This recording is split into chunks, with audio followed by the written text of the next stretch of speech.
Have you ever truly considered what a dog's love looks like? I don't mean the happy tail wags, the sloppy kisses, or the joyful barks when you come home. I mean what it looks like at the absolute edge of a nightmare. What does it look like when love is the only thing left, when it's been pushed past instinct, past endurance, and into the realm of legend? Most of us are lucky enough to never find out. But Elias Vance was not most people. And on a cold Oregon morning, he was about to witness a love so fierce it had clawed its way back from the dead. Elias Vance was a man who spoke the language of silence. A retired K-9 search and rescue specialist, he had traded the clamor of desperate searches for the steady murmur of the Alsea River. His small rustic cabin was tucked away in the Oregon wilderness, a fortress of solitude, where the misty, moss-covered trees were his closest neighbors. In his late 50s, Elias found that the loyal, uncomplicated company of dogs was far preferable to the tangled mess of human affairs. His life was a quiet rhythm of coffee on the porch, the crackle of a wood stove, and the silent understanding he shared with the ghosts of 100 rescue missions. But that quiet was about to be shattered. It happened in an instant. One moment, he was watching the river surge, a powerful, indifferent force of nature. The next, a flash of impossible gold appeared in the churning water.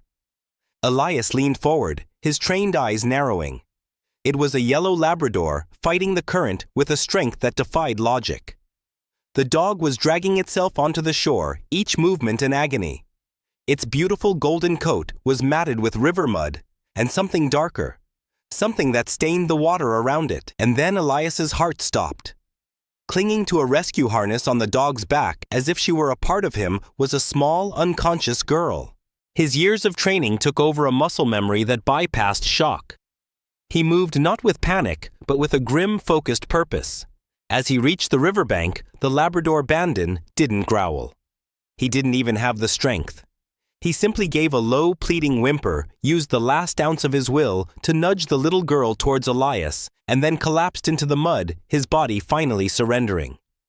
This wasn't just a dog. This was a hero at the absolute end of his rope. This is where the story truly begins, and it's a part of the story that only someone like Elias, or someone like you, who has looked into a dog's eyes and seen a soul, could understand. Kneeling beside them, Elias read the brutal story Bandon's body told. He saw the paws torn and bleeding from miles of unforgiving terrain. He heard the faint rattle in the dog's chest from waterlogged lungs. But most of all, he saw the eyes. Even in his exhaustion, Bandon's gaze never left the child. It was a look of profound, unbreakable promise. This wasn't a stray caught in a current. This was a soldier who had completed his mission. You see, Labradors are miracles of endurance, a breed forged in the icy waters of Newfoundland to retrieve, to serve, to never give up. We've all heard the incredible stories, dogs who have traveled thousands of miles to find their way home. Dogs who have stayed by their owner's side for days, waiting for rescue. What Elias was witnessing was a chapter from that same sacred text of loyalty. Inside the warmth of his cabin, his close friend Dr. Lena Petrova arrived. A local doctor with a reputation for her skill and a no-questions-asked policy, she worked on the girl while Elias tended to the dog. The clues they uncovered only deepened the mystery. The girl Willow showed signs of long-term neglect, but she was clutching a small, intricately hand-carved wooden bird, a tiny piece of beauty in her grim reality. On her ankle, a simple woven bracelet. Meanwhile, Bandon had a deep but clean laceration on his shoulder. It wasn't the jagged tear of a rock or a branch. It was a slice, as if from a glancing blow with a knife. And then Elias found it. A detail he almost missed in his haste. Tucked into a small waterproof pouch on the rescue harness was a sealed, waterlogged journal. The state of the dog and child told Elias everything he needed to know about their escape. They had used the river, a brilliant and desperate strategy, to cover their tracks to wash away their scent from anyone who might be hunting them. But the very thing that was meant to be their salvation had nearly become their tomb. The river had been both their shield and their tormentor. And as Elias looked from the heroic broken dog to the fragile child, he understood the lesson that was laid bare before him.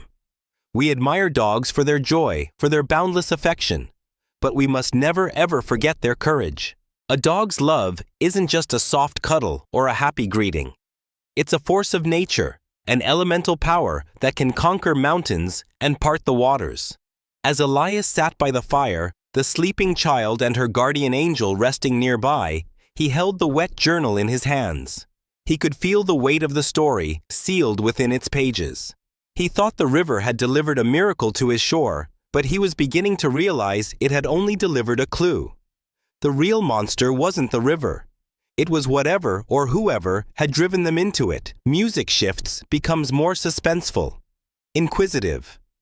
A story written in water is a fragile thing, but a story written in a mother's desperate hand, that is an anchor. While Willow and Bandon slept a fragile truce of exhaustion, holding them still, Elias painstakingly worked on the journal. He carefully separated the damp, swollen pages, laying them out near the warmth of the fire. His patience that of a bomb disposal expert. And as the ink slowly reappeared, so did a nightmare. The journal belonged to a woman named Sarah, Willow's mother. The early entries were filled with hope. She wrote of finding a community, a sanctuary from a broken world, a place called Havenwood. Led by a charismatic man known only as the Founder, it was meant to be a return to a simpler, purer life. But the tone of the entries slowly, almost imperceptibly began to change. Hope curdled into fear. The simple life became a prison of rules. The community of equals became a hierarchy of control. The Founder, once a savior, was now a warden. But it was the entries about Bandon that made Elias's breath catch in his throat. This is where the story shifts from a simple escape to a masterpiece of planning and love. For any animal lover, this is a powerful truth. We often make the mistake of seeing training as a one-way street of commands and rewards. What Sarah was doing was something else entirely. She was having a conversation with her dog that spanned years. Her journal was filled with notes. Played the Find the Scent, a game with Bandon today. Hid Willow's favorite wooden bird half a mile away. He found it in under 10 minutes. And another, practiced the river retrieve. He swam against the current for a quarter-mile tireless. He understands the mission. These weren't just games. They were secret life-or-death drills disguised as play. For years, Sarah had been preparing Bandon for one single solitary purpose. If anything ever happened to her, his mission was to follow the Alsea River downstream with Willow, and not stop until he found help. She was training a guardian, an escape artist, a living, breathing vessel for her hope. This is the contrast that hits you like a physical blow in Havenwood, a place built on the cold, rigid control of a single man. Sarah had nurtured a bond built on something else entirely. A bond of silent understanding, of shared rituals, of a trust so absolute it defied the cage she was in. One was a sanctuary of lies. The other was a sanctuary of the heart. Then came the first twist. A small voice from the corner of the room. The sun sees all. Willow was awake. She wasn't crying. She wasn't scared. She just sat up and spoke the cryptic, conditioned phrases she had been taught. The river forgives. Elias's blood ran cold. But she didn't ask for her mother. She asked for Bandon. The moment the dog lifted his head, she scrambled over and curled up beside his recovering body, her small hand resting on his golden fur. And for the first time since she'd arrived, she slept a deep, peaceful sleep. As she settled, Elias noticed the woven bracelet on her ankle more closely. It wasn't random. The knots, the colors. It was a code. He looked over at the map of the region hanging on his wall. The pattern of the bracelet. A blue knot. A long green thread.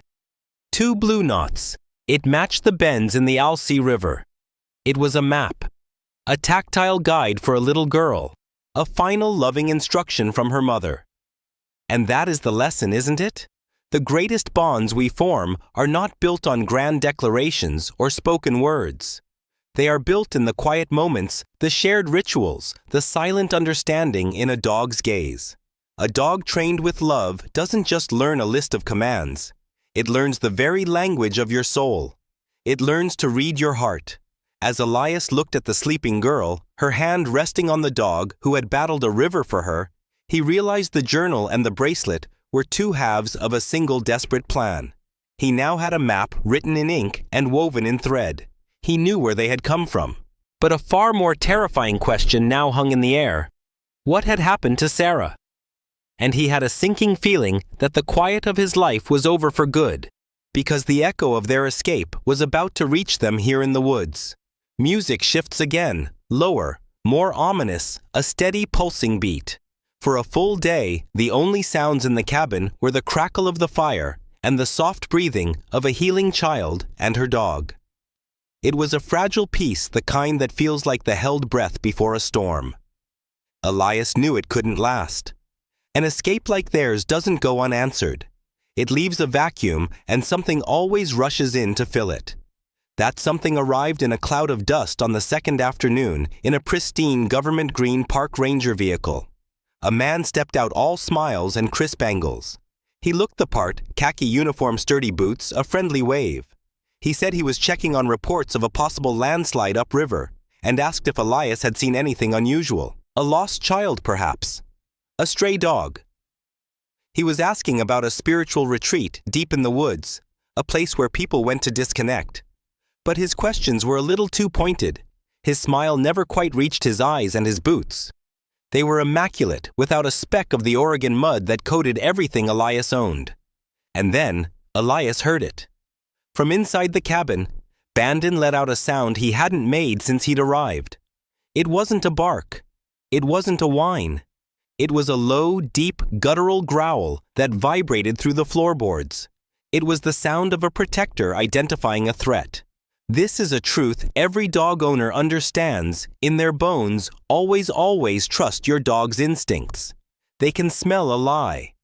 They can sense the predator hiding behind a friendly face. Bandon saw the wolf even in the ranger's clothing. Elias, trusting the dog's judgment over his own, instantly transformed.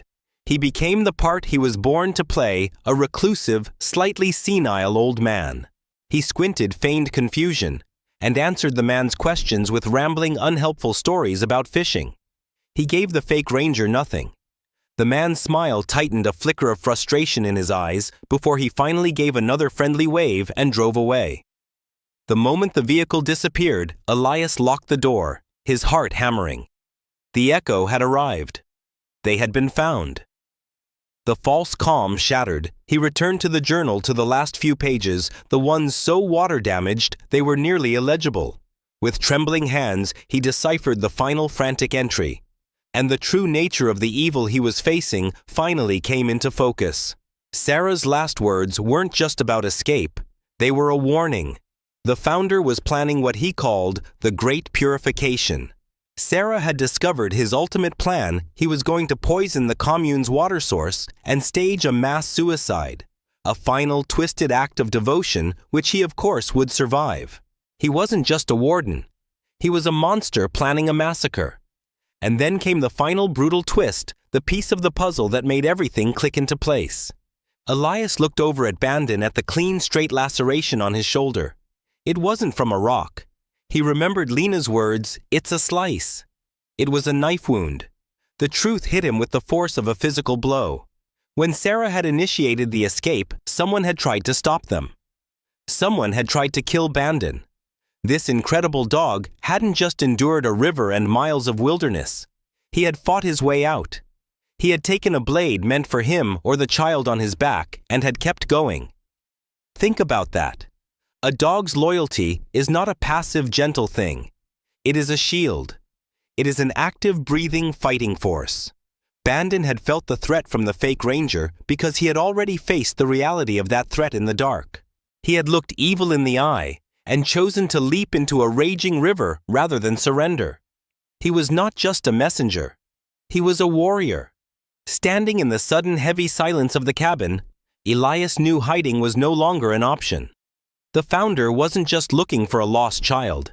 He was tying up a loose end. And that loose end was the only person alive who could expose his plan. The quiet man who spoke the language of silence now had to make a choice. He could retreat back into his solitude, or he could honor the courage of the dog who had washed up on his shore.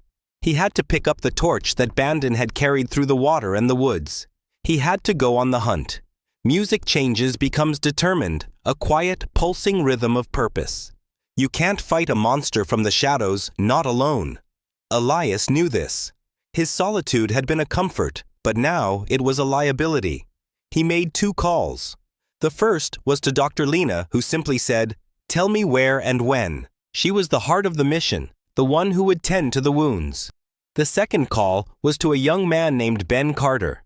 Ben was a former student of Elias's, a tech whiz, who had once used his drones to find lost hikers and now used them for cinematic photography. He represented the future of search and rescue, the eyes in the sky. Experience, medicine, and technology. The team was small, but it was complete. The mission was now brutally simple: find Sarah before the founder enacted his plan. The journal gave them the coordinates for Havenwood. Ben's drone could give them a layout of the compound, but it was a needle in a haystack problem. A drone can see buildings. It can't see a person hidden in a forest that spans hundreds of square miles. And this is a common mistake we make in our modern world. We put too much faith in our technology, believing it can solve everything. But sometimes to find something lost, you have to trust a wisdom far older than any circuit board. And this is where the heart of our story, the Golden Warrior Bandon, comes back to the foreground. The mission depended on him. Elias went to Willow, who was sitting quietly stroking Bandon's fur. He gently asked for the small carved wooden bird she always clutched. It was the last thing her mother had given her. Hesitantly, she handed it over. The bird carved from the wood of Havenwood held Sarah's scent more purely than anything else. Elias knelt in front of Bandon. The dog was still recovering his movements stiff, but his eyes were alert. Elias held out the bird. "Find Bandon," he said, his voice low and steady. "Find her." It was a command Bandon hadn't heard in years, but one his body and soul had been trained for. The change was instantaneous. The weariness in his eyes vanished, replaced by a sharp, intelligent focus. His tail gave a single firm thump. His purpose, which had ended at the riverbank, was reignited. He was no longer just a survivor. He was a search and rescue canine again on the most important mission of his life. They didn't go to Havenwood's front gate. That would be walking into a trap. Instead, they returned to the river, to the exact spot where Bandon had crawled from the water. They were going to follow his trail backward. A scent trail that was now days-old cold and washed out by the river, a task most would deem impossible. And what followed was a masterclass for any animal lover, a beautiful silent dance between man and dog. We see Bandon work his nose to the ground, his body a finely tuned instrument. We see him cast back and forth, deciphering the invisible map of scent molecules left behind. We see Elias reading Bandon's every subtle signal, the slight change in his tail carriage. That meant he was on the trail, the twitch of his ears as he pinpointed a direction, the intensity in his soft brown eyes. A dog's nose doesn't just smell. It reads stories in the air. Stories of fear, of desperation, and of hope. Bandon was not just following a scent. He was reading the last few pages of Sarah's story, a story she had written on the wind. He was following the scent of a ghost. Hours turned into a day. Ben's drone hummed overhead, confirming they were avoiding the main compound, a cluster of buildings, just as the journal described. But Bandon wasn't leading them there. He was pulling them further west, deeper into the unforgiving woods. He was following a different path, a secret path. And as dusk began to fall, he led them to it. Not a compound, not a main building, but a small, hidden, isolated cabin almost swallowed by the forest. A place not on any map. A place meant to be forgotten. Bandon stopped at the door, let out a single low bark, and looked back at Elias, his eyes saying, "She's here." They were close. The ghost they had been chasing had a name. And now the true danger was about to begin. The air around the hidden cabin was thick with dread. Elias signaled for the others to stay back as he and Bandon approached the door. It was unlocked. With a deep breath, he pushed it open. The room was cold, empty, and showed signs of a violent struggle. A knocked-over chair, a shattered lamp. For a heart-stopping moment, Elias thought they were too late. But then Bandon whined a high, desperate sound and nudged open a closet door in the corner of the room. And there, huddled in the darkness, was Sarah. She was alive. Weak, injured from her fight, but alive. The reunion was the emotional peak of this entire journey. a moment of such pure raw power that words can barely do it justice. Lena rushed in to provide medical aid while Ben brought Willow from their hiding spot. There was no grand speech. There was only the sight of a little girl seeing her mother a choked sob of "Mama," and Sarah's arms wrapping around her child as if she would never let go. And then Bandon, the big golden dog, pushed his way gently between them, laying his head in Sarah's lap, his tail thumping a soft, steady rhythm against the floor. His mission was finally truly complete. He had brought his family back together. But there was no time to waste. As Lena tended to Sarah's injuries, Ben's drone, still circling high above, captured the horrifying proof they needed. On his screen, they watched as the founder and two of his followers, dressed in ceremonial robes, carried large containers towards the well that supplied the entire commune. The great purification was happening now. Ben didn't hesitate. He transmitted the live footage and the location directly to the state police, along with a copy of Sarah's journal entries. The takedown of Havenwood wasn't a violent raid. It was a swift, silent, and efficient operation. Authorities arrived just as the founder was about to pour the poison, stopping a tragedy with minutes to spare. The monster who hid behind a savior's mask was exposed, his followers liberated from the cage of his lies. Music softens, becomes hopeful, warm, and uplifting. Months later, the Oregon sun shines down on a scene transformed. The quiet man's fortress of solitude is quiet no more. It's filled with the sound of a little girl's laughter. Elias, Sarah, Willow, and Bandon have become a new kind of family, one forged in trauma, but healed by love. The final scene takes us back to where it all began, the banks of the Alsea River. But now, it's not a place of desperation. It's a place of joy. Willow, no longer speaking in cryptic phrases, but in full, happy sentences, throws a stick into the water. And Bandon, his golden coat, gleaming in the sun, his scar on his shoulder, a faint silver line, leaps in with the joyful, unthinking abandon of a Labrador. He is no longer a soldier. He is no longer a guardian carrying the weight of the world. He is simply a dog, happy and whole, retrieving a stick for the girl he loves, surrounded by the family he saved. The story began with a gift that washed up from the river. But we see now that the true gift wasn't just survival. It was the hope that Bandon carried. He didn't just save a life. He delivered a family back to itself and brought a new, expanded one to a lonely man who had forgotten he needed it. And that is the final lesson. The greatest reward for a heroic dog isn't a medal or a monument. It's a soft bed, a full belly, and the quiet, ordinary, everyday love of the family they fought so hard to protect. It is the peace they have so deeply earned. The bond we share with our animals is one of the most powerful forces on this earth. Bandon's story is a reminder of the incredible courage, intelligence, and love they offer us every single day. If this story touched your heart, please take a moment to hit that like button and subscribe to the channel for more stories that celebrate this amazing connection. But more importantly, I want to hear from you. We all have abandon in our lives in some way. Go down to the comments and tell me a story about your pet. Tell me about a time they showed you courage, made you laugh when you wanted to cry, or just looked at you with that pure, unconditional love.